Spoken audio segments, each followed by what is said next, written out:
ನಡೆದಿರುವಂತಹ ಮಹಾ ದರೋಡೆ ಪ್ರಕರಣಕ್ಕೆ ಸಂಬಂಧಪಟ್ಟ ಹಾಗೆ ಈಗಾಗಲೇ ಪೊಲೀಸರು ತನಿಖೆಯನ್ನ ತೀವ್ರಗೊಳಿಸಿದ್ದಾರೆ. 7,11,00,000 ದರೋಡೆ ಪ್ರಕರಣಕ್ಕೆ ಸಂಬಂಧಪಟ್ಟ ಹಾಗೆ ಇನ್ನೂ ಕೂಡ ಇಬ್ಬರು ದರೋಡೆಕೋರರು ಪೊಲೀಸರಿಗೆ ಸಿಕ್ಕಿಲ್ಲ. ಈಗಾಗಲೇ ಪೊಲೀಸರು ನಿನ್ನೆ 6 ಮಂದಿಯನ್ನ ಇವತ್ತು ಒಬ್ಬನನ್ನ ಅರೆಸ್ಟ್ ಮಾಡಿದ್ದಾರೆ. ಆದ್ರೆ ಇಲ್ಲಿ ಈ ಪೊಲೀಸರಿಗೆ ಆರೋಪಿಗಳು ಸಿಗದೆ ಇರೋದಿಕ್ಕೆ, ಅದರಲ್ಲೂ ಕೂಡ 3 ದಿನ ಲೇಟ್ ಆಗೋದಿಕ್ಕೆ ಪೊಲೀಸರು ಮಾಡಿರುವ ಆ ತಪ್ಪುಗಳೇ ಕಾರಣ ಆಯ್ತಾ ಅನ್ನೋದು ಕೂಡ ಈಗಿರುವಂತಹ ಪ್ರಶ್ನೆ. ಪೊಲೀಸರು ಮಾಡಿರುವ ನಿರ್ಲಕ್ಷ್ಯದಿಂದಲೇ ತನಿಖೆ ವಿಳಂಬ ಆಯ್ತಾ?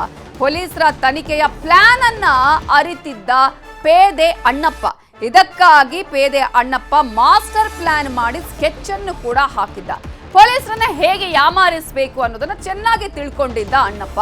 ಸೊ ಅದೇ ರೀತಿಯಾಗಿ ಆತ ಪ್ಲಾನ್ ಅನ್ನ ಮಾಡಿದ್ರ.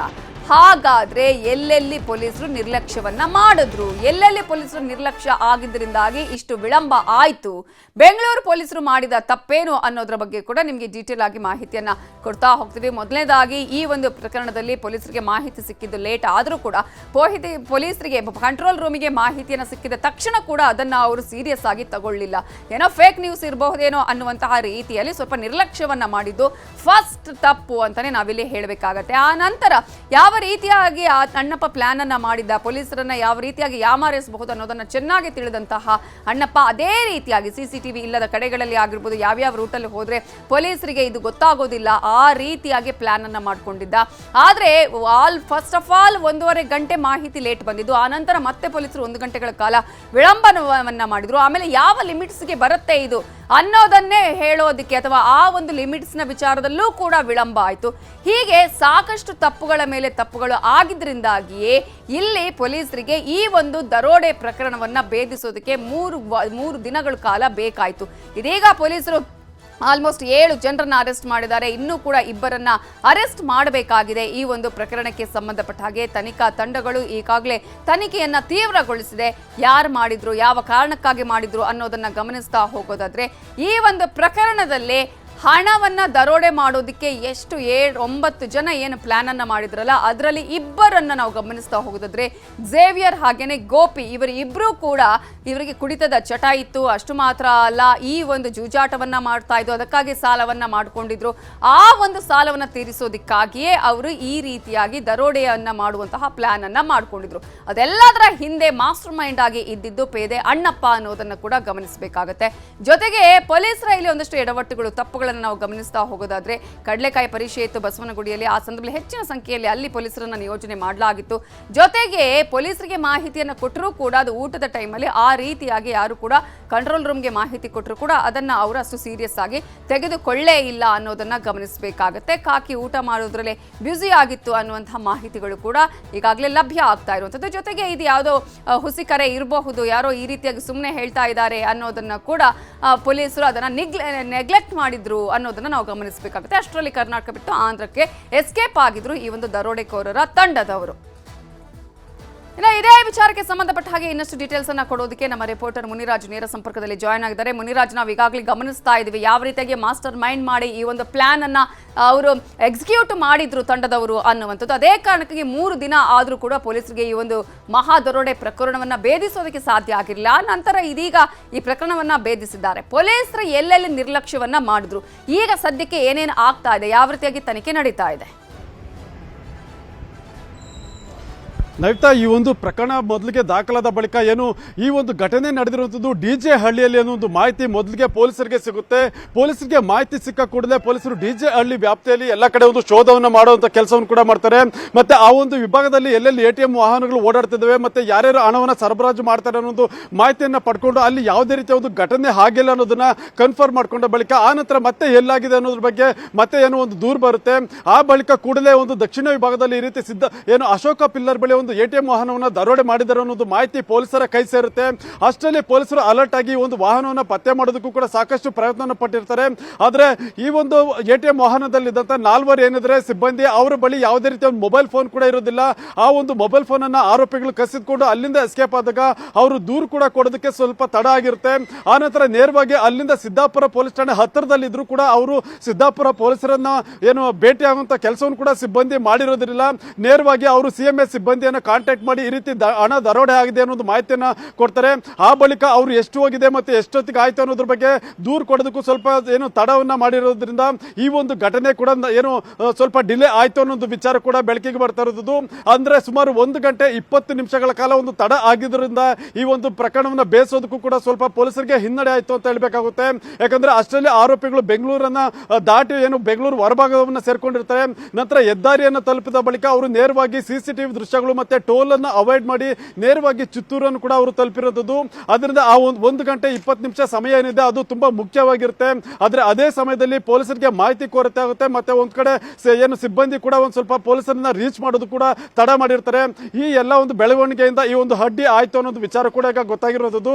ಸದ್ಯ ಇದ್ರ ಬಗ್ಗೆ ಕೂಡ ಪೊಲೀಸ್ ಅಧಿಕಾರಿಗಳು ಮಾಹಿತಿಯನ್ನ ಪಡ್ಕೊಳ್ತಾ ಇದ್ದಾರೆ. ಯಾಕಂದ್ರೆ CMS ಸಿಬ್ಬಂದಿ ಅವರು ಯಾಕೆ ತಡ ಮಾಡಿದ್ರು ಮತ್ತೆ ಅಲ್ಲಿದ್ದಂತ ಸಿಬ್ಬಂದಿ ಅವರು ಯಾಕೆ ಕೂಡಲೇ ಪೊಲೀಸರನ್ನ ಕಾಂಟ್ಯಾಕ್ಟ್ ಮಾಡಿಲ್ಲ ಅನ್ನೋ ವಿಚಾರದ ಬಗ್ಗೆ ಈಗ ತನಿಖೆ ಆಗ್ತಿದೆ.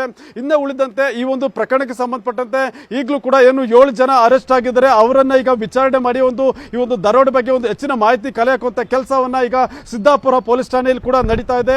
ಈಗ ನಾವು ನೋಡಬಹುದು ಸಿದ್ದಾಪುರ ಪೊಲೀಸ್ ಠಾಣೆಯಲ್ಲಿ ಖುದ್ದು DCP ಅವರೇ ಒಂದು ಭೇಟಿ ಕೊಟ್ಟು ಈ ಒಂದು ಪ್ರಕರಣದ ತನಿಖೆಯನ್ನು ಕೂಡ ಮಾಡ್ತಾ ಇದ್ದಾರೆ. ಮತ್ತೆ ಈ ಒಂದು ಕೃತ್ಯಕ್ಕೆ ಬಳಕೆ ಆಗಿದ್ದಂತ ಇನೋವಾ ಕಾರ್ ಏನಿದೆ ಆ ಒಂದು ಕಾರನ್ನು ಕೂಡ ಈಗ ಪೊಲೀಸರು ಜಪ್ತಿ ಮಾಡಿ ಪೊಲೀಸ್ ಠಾಣೆಗೆ ಕೂಡ ಈಗ ಕರೆತಂದಿದ್ದಾರೆ. ಆ ಒಂದು ಇದೇ ಕಾರ್ನಲ್ಲಿ ಅವತ್ತು ಏನು 12 ಗಂಟೆ ಸುಮಾರಿಗೆ ಒಂದು ದರೋಡೆ ಆಗಿತ್ತು. ಆ ಒಂದು ದರೋಡೆಗೆ ಬಳಕೆ ಮಾಡಿದಂತ ಇನೋವಾ ಕಾರ್ ಕೂಡ ಇದೇ ಆಗಿರುತ್ತೆ. ಈ ಒಂದು ಕಾರ್ಗೆ ಒಂದು ನಕಲಿ ನಂಬರ್ ಪ್ಲೇಟ್ ಅನ್ನ ಅಳವಡಿಕೆ ಮಾಡಿ ದರೋಡೆ ಮಾಡಿ ನಂತರ ಅಲ್ಲಿಂದ ಎಸ್ಕೇಪ್ ಆಗಿರೋದು. ಮತ್ತೆ ಹಿಂಬದಿ ಗ್ಲಾಸ್ ಏನಿದೆ ಆ ಒಂದು ಗ್ಲಾಸ್ ನ ಮೇಲೆ ಒಂದು ಗೌಟ್ ಆಫ್ ಇಂಡಿಯಾ ಅಂತೇಳಿ ಒಂದು ರೆಡ್ ಕಲರ್ ಸ್ಟಿಕ್ಕರ್ ಅನ್ನು ಕೂಡ ಅಂಟಿಸಿದ್ರು. ಆ ಒಂದು ಸ್ಟಿಕ್ಕರ್ ಅನ್ನ ಚಿತ್ತೂರು ಬಳಿ ಎಸೆದಿರೋದು ಕೂಡ ಪತ್ತೆಯಾಗಿದೆ. ನಂತರ ಇದಕ್ಕೆ ಮೊದಲು ಏನು ಕರ್ನಾಟಕ ರಿಜಿಸ್ಟ್ರೇಷನ್ ನಂಬರ್ ಅನ್ನ ಅಳವಡಿಕೆ ಮಾಡಿ ಅದರಲ್ಲಿ ದರೋಡೆಯನ್ನು ಮಾಡಿರ್ತಾರೆ. ನಂತರ ಚಿತ್ತೂರು ಬಳಿ ಪೊಲೀಸರು ಏನು ಆರೋಪಿಗಳ ಬೆನ್ನು ಬಿದ್ದಿರುವಂತಹ ವಿಚಾರ ತಿಳಿದ ಬಳಿಕ ಅಲ್ಲಿ ಒಂದು ನಿರ್ಜನ ಪ್ರದೇಶದಲ್ಲಿ ಕಾರನ್ನು ನಿಲ್ಲಿಸಿ ಅಲ್ಲಿಂದ ಎಸ್ಕೇಪ್ ಆಗಿದ್ದಾರೆ. ಈ ಒಂದು ಸಂದರ್ಭದಲ್ಲಿ ಅಲ್ಲಿ ನಕಲಿ ನಂಬರ್ ಪ್ಲೇಟ್ ಅಂದ್ರೆ UP ನೋಂದಣಿಯ ಒಂದು ನಂಬರ್ ಪ್ಲೇಟ್ ಅನ್ನ ಅಳವಡಿಕೆ ಮಾಡಿ ಈಗ ಅಲ್ಲಿಂದ ಅವರು ಎಸ್ಕೇಪ್ ಆಗಿರೋದು. ಸದ್ಯ ಈಗ ಪೊಲೀಸರು ಈ ಒಂದು ಕಾರನ್ನ ಜಪ್ತಿ ಮಾಡಿದ್ದಾರೆ. ಮತ್ತೆ ಅದನ್ನ ವಶಕ್ಕೆ ಪಡೆದು ಈಗ ಈ ಒಂದು ಕಾರ್ ಯಾವ ರೀತಿ ಬಳಕೆ ಆಯಿತು ಮತ್ತೆ ಕಾರನ್ನ ಕೊಟ್ಟವ್ರು ಯಾರು ಅನ್ನೋದ್ರ ಬಗ್ಗೆ ಕೂಡ ತನಿಖೆ ಆಗ್ತಿದೆ. ಈಗಾಗಲೇ ಮೇಲ್ನೋಟಕ್ಕೆ ಈ ಒಂದು ಕಾರನ್ನ ಏನು ಕಾನ್ಸ್ಟೇಬಲ್ ಆಗಿರುವಂತಹ ಅಣ್ಣಪ್ಪ ನಾಯ್ಕನೇ ಒದಗಿಸಿದ ಅನ್ನೋದು ವಿಚಾರ ಕೂಡ ಈಗ ಗೊತ್ತಾಗಿರೋದು. ಯಾಕಂದ್ರೆ ಬಾನಸವಾಡಿ ಮೂಲದ ಇಬ್ಬರು ಪರಿಚಿತ ವ್ಯಕ್ತಿಗಳಿದ್ರೆ ಅವರ ಮುಖಾಂತರವಾಗಿ ಪೊಲೀಸ್ ಡ್ಯೂಟಿ ಇದೆ. ಆ ಒಂದು ಡ್ಯೂಟಿಗೋಸ್ಕರ ಕಾರ್ ಬೇಕು ಅಂತೇಳಿ ಒಂದು ಬಾಡಿಗೆಗೆ ಪಡ್ಕೊಂಡು ಬಂದಿರ್ತಾರೆ. ಆದ್ರಿಂದ ಸದ್ಯ ಈಗ ಈ ಒಂದು ಕಾರನ್ನ ಜಪ್ತಿ ಮಾಡಿ ಖುದ್ದು DCP ಮತ್ತೆ ಇನ್ಸ್ಪೆಕ್ಟರ್ಗಳ ನೇತೃತ್ವದಲ್ಲಿ ತನಿಖೆಯನ್ನು ಕೂಡ ಮಾಡ್ತಾ ಇದ್ದಾರೆ. ನವಿತಾ, ಥ್ಯಾಂಕ್ ಯು ಮುನಿರಾಜು ಡೀಟೇಲ್ಸ್ಗೆ. ಬೆಂಗಳೂರಲ್ಲಿ 7 ಕೋಟಿ ಹಣ ದರೋಡೆ ಪ್ರಕರಣಕ್ಕೆ ಸಂಬಂಧಪಟ್ಟ ಹಾಗೆ ದರೋಡೆ ಮಾಡಿದ ಹಣವನ್ನ ಎಲ್ಲಿ ಬಚ್ಚಿಟ್ಟಿದ್ರು ಗೊತ್ತಾ? ಪೊಲೀಸರು ಹಣವನ್ನ ಎಲ್ಲಿ ಜಪ್ತಿ ಮಾಡಿದ್ರು? ಇದುವೇ ಬಹಳ ಕುತೂಹಲಕ್ಕೆ ಕಾರಣ ಆಗಿರೋಕಂದ್ರೆ ಕೋಟಿ ಹಣವನ್ನ ಇವ್ರು ಎಲ್ಲಿ ತಗೊಂಡು ಹೋಗ್ತಾರೆ, ಎಲ್ಲೂ ಕೂಡ ಅವರು ಚೆಕ್ ಮಾಡೋದಿಲ್ವಾ ಅನ್ನುವಂತಹ ಪ್ರಶ್ನೆಗಳು ಸಾಮಾನ್ಯವಾಗಿ ಜನರಿಗೆ ಇರುತ್ತೆ. ಹಾಗಾದ್ರೆ ಆ ಹಣವನ್ನ ಹಾಗೆ ತಗೊಂಡು ಹೋಗ್ತಾ ಇದ್ರಾ ಅಥವಾ ಎಲ್ಲಾದ್ರೂ ಬಚ್ಚಿಟ್ಟಿದ್ರಾ ಅನ್ನೋದು ಇದಕ್ಕೆ ಸಂಬಂಧಪಟ್ಟ ಹಾಗೆ ಇದೀಗ ಕುತೂಹಲಕಾರಿ ಅಂಶವನ್ನ ನಿಮ್ಗೆ ಹೇಳ್ತಾ ಇದೀವಿ. ಪಾಳು ಮನೆಯಲ್ಲಿತ್ತು ಕೋಟಿ ಹಣದ ಮೂಟೆ. ಪಾಳು ಮನೆಯಲ್ಲಿ ಬಚ್ಚಿಟ್ಟು ಹೋಗಿತ್ತು ಈ ದರೋಡೆ ಗ್ಯಾಂಗ್. ಹೊಸಕೋಟೆ ಬಳಿಯ ಪಾಳು ಬಿದ್ದ ಮನೆಯಲ್ಲಿ ಈ ಹಣವನ್ನ ದರೋಡೆಕೋರರು ಬಚ್ಚಿಟ್ಟಿದ್ರು. ಪಾಳು ಬಿದ್ದ ಮನೆಯಲ್ಲಿ 5,56,00,000 ಹಣವನ್ನ ಇಟ್ಟಿದ್ರು. ಆ ಒಂದು ಹಣದಲ್ಲಿ ಒಂದಷ್ಟು ಹಣವನ್ನು ಅವ್ರು ತಗೊಂಡಿದ್ದಾರೆ. ಇಡೀ ಗ್ಯಾಂಗ್ನವರು 10 ಲಕ್ಷ 15 ಲಕ್ಷ ಅನ್ನುವ ರೀತಿಯಾಗಿ ಅವರು ತಗೊಂಡಿದ್ದಾರೆ. ಇನ್ನು ಅನುಮಾನದ ಮೇಲೆ ಮನೆ ಬಳಿ ಹೋಗಿದ್ರು ಪೊಲೀಸರು. ಮನೆ ಬಾಗಿಲು ಒಡೆದು ನೋಡಿದಾಗ ಹಣದ ಮೂಟೆ ಪತ್ತೆಯಾಗಿದೆ. ಹಣವನ್ನ ನೋಡಿ ನಿಟ್ಟುಸಿರು ಬಿಟ್ಟಿದ್ದಾರೆ ಪೊಲೀಸರು. ತಕ್ಷಣವೇ ಹಿರಿಯ ಅಧಿಕಾರಿಗಳಿಗೆ ಮಾಹಿತಿಯನ್ನ ಕೊಡ್ತಾರೆ. ಹಿರಿಯ ಅಧಿಕಾರಿಗಳಿಗೆ ಮಾಹಿತಿಯನ್ನ ನೀಡಿ ಹಣವನ್ನ ರಿಕವರಿ ಮಾಡಿದ್ದಾರೆ ಪೊಲೀಸರು. ಆ ರೀತಿಯಾಗಿ ಹಣ ಸಿಕ್ಕಿರುವಂಥದ್ದು. ಯಾಕಂದ್ರೆ ಅವರೇ ತಗೊಂಡು ಹೋಗಿದ್ರೆ ಮತ್ತೆ ಆ ಹಣವನ್ನು ಎಲ್ಲಿ ತಗೊಂಡು ಹೋಗೋದು, ಹೇಗೆ, ಯಾವ ರೀತಿಯಾಗಿ ಅದನ್ನ ಜೋಪಾನವಾಗಿ ಇಡಬೇಕು ಅನ್ನುವಂತಹ ಟೆನ್ಷನ್ ಇರುತ್ತೆ. ಹಾಗಾಗಿ ಪಾಳು ಬಿದ್ದ ಮನೆಯಲ್ಲಿ ಮೊದಲೇ ಅವರು ಸ್ಕೆಚ್ ಹಾಕಿದಾಗೆ ಆ ಒಂದು ಮನೆಯಲ್ಲಿ ಹಣವನ್ನ ಇಟ್ಟು ಎಸ್ಕೇಪ್ ಆಗಿತ್ತು ಈ ದರೋಡೆಕೋರರ ಟೀಮ್. ಇನ್ನು ಬೆಂಗಳೂರಲ್ಲಿ 7 ಕೋಟಿ ಹಣ ದರೋಡೆ ಪ್ರಕರಣಕ್ಕೆ ಸಂಬಂಧಪಟ್ಟ ಹಾಗೆ ದರೋಡೆಗೆ ಇನೋವಾ ಕಾರನ್ನ ಬಳಕೆ ಮಾಡಲಾಗಿತ್ತಲ್ಲ, ಆ ಇನೋವಾ ಕಾರನ್ನ ಕೊಡಿಸಿದ್ದೇ ಈ ಕಾನ್ಸ್ಟೇಬಲ್ ಅಣ್ಣಪ್ಪ. ಕಾನ್ಸ್ಟೇಬಲ್ ಅಣ್ಣಪ್ಪನಿಂದ ಇನೋವಾ ಕಾರಿನ ವ್ಯವಸ್ಥೆಯನ್ನ ಮಾಡಲಾಗತ್ತೆ. ಈಗಾಗಲೇ ಒಂದು ಕೇಸ್ ಇದೆ. ಆ ಕೇಸ್ಗೆ ಸಂಬಂಧಪಟ್ಟ ಹಾಗೆ ಕಾರ್ ಬೇಕು ಅಂತ ಹೇಳಿ ಅಣ್ಣಪ್ಪ ಆ ಕಾರಿನ ವ್ಯವಸ್ಥೆಯನ್ನ ಕೂಡ ಮಾಡಿಕೊಟ್ಟಿದ್ದ. ಪೊಲೀಸ್ ಡ್ಯೂಟಿ ಇದೆ ಅಂತ ಹೇಳಿ ಬಾಡಿಗೆಗೆ ಪಡೆದಿದ್ದ. ಬಾಣಸವಾಡಿ ನಿವಾಸಿಯಿಂದ ಅಣ್ಣಪ್ಪ ಈ ಕಾರನ್ನ ಪಡೆದಿದ್ದು, ಝೇವಿಯರ್ ಮತ್ತು ಗೋಪಿಗೆ ಕಾರನ್ನ ಕೊಟ್ಟಿದ್ದು ಈ ಒಂದು ಆರೋಪಿ ಅಂತ ಹೇಳಿದ್ರೆ ಕಾನ್ಸ್ಟೇಬಲ್ ಅಣ್ಣಪ್ಪ. ಕಾರಿನ ಹಿಂಬದಿಯಲ್ಲಿ ಗವರ್ಮೆಂಟ್ ಆಫ್ ಇಂಡಿಯಾ ಅನ್ನುವಂತಹ ಸ್ಟಿಕ್ಕರ್ ಅನ್ನ ಕೂಡ ಅಂಟಿಸಿದ್ರು. RBI ಅಧಿಕಾರಿಗಳ ಸೋಗಿನಲ್ಲಿ ದರೋಡೆ ಮಾಡೋದಕ್ಕೆ ಈ ಸ್ಟಿಕ್ಕರ್ ಅನ್ನ ಅವರು ಬಳಕೆ ಮಾಡಿದ್ದು. ವಿಚಾರಣೆಯ ವೇಳೆ ಈ ದರೋಡೆಯ ಗುಟ್ಟನ್ನ ಈ ಗ್ಯಾಂಗ್ ಬಿಚ್ಚಿಟ್ಟಿದೆ. ಈಗಾಗಲೇ ನಾವು ನಿಮಗೆ ಕಾರಿನ ದೃಶ್ಯಾವಳಿಗಳನ್ನ ಕೂಡ ತೋರಿಸಿದ್ವಿ. ಆ ಕಾರಲ್ಲಿ ಇದೀಗ ನಂಬರ್ ಪ್ಲೇಟ್ ಕೂಡ ಚೇಂಜ್ ಆಗಿದೆ. ಅದರ ಜೊತೆಗೆ ಗವರ್ಮೆಂಟ್ ಆಫ್ ಇಂಡಿಯಾ ಅನ್ನುವಂತಹ ಏನು ಒಂದು ಸ್ಟಿಕ್ಕರ್ ಅನ್ನ ಅಂಟಿಸಿದ್ರಲ್ಲ, ಆ ಒಂದು ಸ್ಟಿಕ್ಕರ್ ಅನ್ನ ಕೂಡ ಕಿತ್ತೆ ಎಸೆದು ಆ ನಂತರ ಕಾರನ್ನ ತಗೊಂಡು ಹೋಗಿದ್ದಾರೆ, ಆ ಇನೋವಾ ಕಾರನ್ನ. ಅದರಲ್ಲೂ ಕೂಡ ಈ ಅಣ್ಣಪ್ಪನ ಇದೆಲ್ಲದರ ಹಿಂದೆ ಇದ್ದಿದ್ದು ಮಾಸ್ಟರ್ ಮೈಂಡ್ ಅವನೇ. ಹೇಗೆ ಮಾಡಬೇಕು, ಯಾವ ರೀತಿಯಾಗಿ ಪೊಲೀಸರಿಗೆ ಸಿಕ್ಕಿ ಬೀಳದ ಹಾಗೆ ದರೋಡೆ ಮಾಡಬೇಕು ಅನ್ನೋದ್ರ ಬಗ್ಗೆ ಎಲ್ಲ ಮಾಹಿತಿಯನ್ನ ಕೂಡ ಈ ಒಂದು ದರೋಡೆ ಗ್ಯಾಂಗ್ಗೆ ಆತ ಕೊಟ್ಟಿದ್ದ. ಇನೋವಾ ಕಾರನ್ನ ಕೂಡ ಆತನೇ ಕೊಡಿಸಿರುವಂಥದ್ದು ಈ ದರೋಡೆ ಟೀಮ್ಗೆ. ಕಾರಣ ಈಗಾಗಲೇ ನಮಗೆ ಪೊಲೀಸ್ ಡ್ಯೂಟಿ ಇದೆ, ಹಾಗಾಗಿ ಬಾಡಿಗೆಗೆ ಇನೋವಾ ಕಾರು ಬೇಕು ಅಂತ ಹೇಳಿ ಕೇಳಿ ಪಡ್ಕೊಂಡಿದ್ದ. ಆದರೆ ಈ ಕಾರನ್ನ ಬಳಕೆ ಮಾಡಿದ್ದು ಮಾತ್ರ ದರೋಡೆಗೆ. ಇದೇ ವಿಚಾರಕ್ಕೆ ಸಂಬಂಧಪಟ್ಟ ಹಾಗೆ ಇನ್ನಷ್ಟು ಅಪ್ಡೇಟ್ಸ್ ಕೊಡೋದಕ್ಕೆ ನಮ್ಮ ರಿಪೋರ್ಟರ್ ಮಾದೇಶ್ ಈಗ ನೇರ ಸಂಪರ್ಕದಲ್ಲಿ ಜಾಯ್ನ್ ಆಗಿದ್ದಾರೆ. ಮಾದೇಶ್, ಈಗಾಗಲೇ ಪೊಲೀಸರು ಪ್ರಕರಣವನ್ನ ತನಿಖೆ ಮಾಡ್ತಾ ಇರುವಂತಹ ಸಂದರ್ಭದಲ್ಲಿ ದರೋಡೆಕೋರರಿಂದ ಯಾವೆಲ್ಲ ಅಂಶಗಳನ್ನ ಇದೀಗ ಬಾಯಿ ಬಿಡಿಸ್ತಾ ಇದ್ದಾರೆ? ಆ ಹಣವನ್ನ ದರೋಡೆ ಟೀಮ್ ಆ ಒಂದು ಪಾಳು ಮನೆಯಲ್ಲಿ ಇಟ್ಟಿತ್ತಲ್ವಾ, ಅದನ್ನ ಮೊದಲೇ ಅಲ್ಲೇ ಪ್ಲಾನ್ ಮಾಡಿ ಇಟ್ಟಿದ್ದ, ಅಥವಾ ಏನೋ ಪೊಲೀಸರು ಹುಡುಕ್ತಾ ಇದ್ದಾರೆ ಅನ್ನುವ ಕಾರಣಕ್ಕಾಗಿ ಈಗ ನಾವು ತಗೊಂಡು ಹೋಗೋದು ಬೇಡ ಅನ್ನುವಂತಹ ಕಾರಣಕ್ಕಾಗಿ ಅಲ್ಲಿ ಇಟ್ಟಿದ್ರ? ಹಾಗೆ ಸದ್ಯಕ್ಕೆ ಈಗ ಆರೋಪಿಗಳು ಏನೆಲ್ಲ ವಿಚಾರಗಳನ್ನ ಬಾಯಿ ಬಿಡ್ತಿದ್ದಾರೆ? ನವಿತಾ, ಈಗಾಗಲೇ ರಾಬರಿ ಪ್ರಕರಣಕ್ಕೆ ಸಂಬಂಧಪಟ್ಟಂತೆ ತೀವ್ರ ತನಿಖೆ ಮಾಡುವಂತ ಕೆಲಸವನ್ನ ದಕ್ಷಿಣ ವಿಭಾಗದ ಪೊಲೀಸರು ಮಾಡ್ತಿದ್ದಾರೆ. ಒಟ್ಟು 7 ಜನರನ್ನ ಬಂಧನ ಮಾಡುವಂತ ಕೆಲಸವನ್ನ ಮಾಡಿದ್ದಾರೆ. ಆದ್ರೆ ತನಿಖೆ ವೇಳೆ ಆರೋಪಿಗಳನ್ನ ಹಿಡಿಯುವಂತ ಸಂದರ್ಭದಲ್ಲಿ ಸಾಕಷ್ಟು ವಿಚಾರಗಳು ಕೂಡ ಪತ್ತೆ ಆಯ್ತು. ಅದರಲ್ಲೂ ಕೂಡ ಆರೋಪಿಗಳ ಪ್ಲಾನ್ ಅನ್ನ ನೋಡಿ ಪೊಲೀಸರೇ ಒಂದು ಕ್ಷಣ ಶಾಕ್ ಆಗಿದ್ದಾರೆ. ನಿನ್ನೆ ಪ್ರೆಸ್ ಮೀಟ್ ಅಲ್ಲೂ ಕೂಡ ಕಮಿಷನರ್ ಅವರು ಹೇಳುವಂತ ಸಂದರ್ಭದಲ್ಲಿ ಅವರ ಪ್ಲಾನಿಂಗ್ ಇಂದ ನಾವೇ ಸ್ವಲ್ಪ ತಲೆ ಕೆಡಿಸ್ಕೊಂಡಿದ್ವಿ, ಸಾಕಷ್ಟು ಗಂಟೆಗಳಾಯ್ತು, ನಮಗೆ ಒಂದು ಚಾಲೆಂಜಿಂಗ್ ಆಯ್ತು, ಇಷ್ಟು ದಿನಗಳ ಕಾಲ ನಮ್ಮ ಸರ್ವಿಸ್ ನಲ್ಲಿ ಇದೊಂದು ಕೇಸ್ ಚಾಲೆಂಜಿಂಗ್ ಆಯ್ತು ಅಂತ ಹೇಳಿ ಕಮಿಷನರ್ ಸೀಮಂತ್ ಕುಮಾರ್ ಸಿಂಗ್ ಅವರು ಹೇಳಿದ್ರು. ಆ ಮಟ್ಟಿಗೆ ಪೊಲೀಸರಿಗೆ ಇವರು ಚಳೆಹಣ್ಣು ತಿನ್ನಿಸುವಂತ ಕೆಲಸವನ್ನು ಮಾಡಿದ್ರು. ಅಂದ್ರೆ ಇಲ್ಲಿ ಕಾರಿನಿಂದ ಹಿಡಿದು ಅವರು ಎಸ್ಕೇಪ್ ಆಗಿ ಮತ್ತೆ ಆ ಒಂದು ದುಡ್ಡನ್ನ ಬಿಸಾಕುವಂತ ಲೆವೆಲ್ ಇಂದ ಹಿಡಿದು ಪ್ರತಿಯೊಂದು ಹಂತದಲ್ಲೂ ಕೂಡ ಪಕ್ಕಾ ಪ್ಲಾನಿಂಗ್ ನಲ್ಲಿ ಆರೋಪಿಗಳು ಎಸ್ಕೇಪ್ ಆಗಿದ್ರು ಅಂತ ಹೇಳಿ ತನಿಖೆ ವೇಳೆ ಗೊತ್ತಾಗಿತ್ತು.